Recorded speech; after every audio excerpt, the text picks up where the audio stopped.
ikaw lamang aking kalakasan. Sa piling ko, tagumpay ko'y naranasan.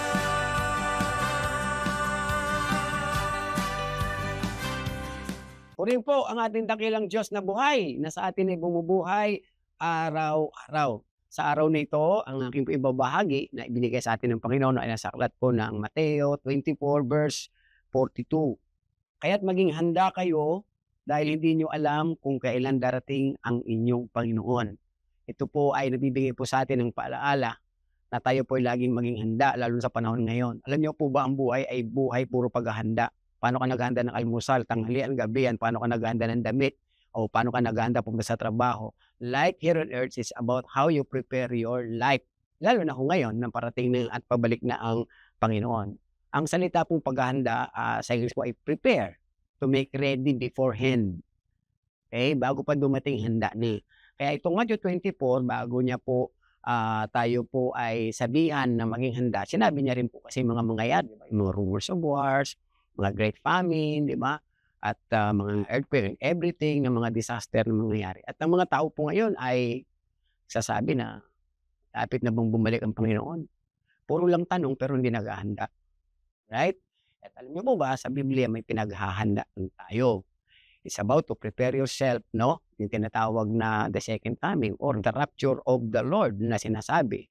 At ito po ay dapat po nating maintindihan at higit sa lahat, ay maipamuhay po natin. Ang paghahanda natin ngayon ay hindi lang sa mga pandamit, panlabas, kundi yung kaharian ng Diyos. Sa kanyang muling pagbabalik, handa ka na ba na ikaw ay humarap sa Diyos? Handa ka na ba na ikaw ay kunin ng Panginoon sa kanyang pag-rapture po sa atin?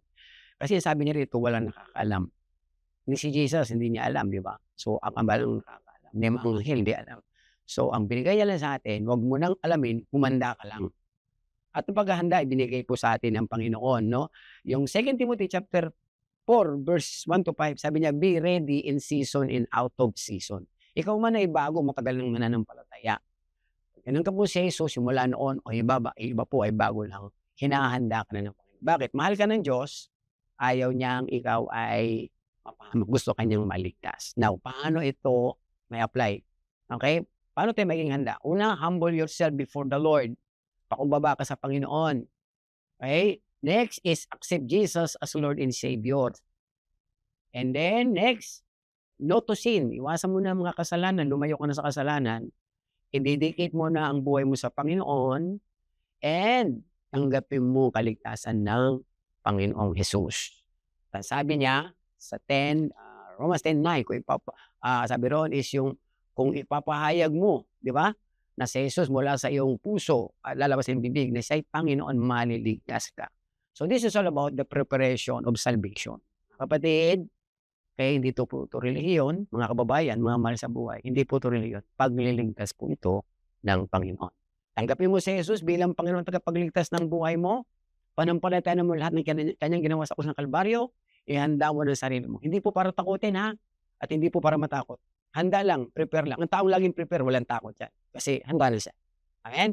So tayo po yung manalangin. Panginoon, maraming po salamat sapagkat kami, Panginoon, ay hinahanda mo, Lord, hindi lang sa buhay na ito, kundi sa buhay na darating, lalo po yung spiritual life. At kami ay masama sa iyong pagliligtas, Panginoon.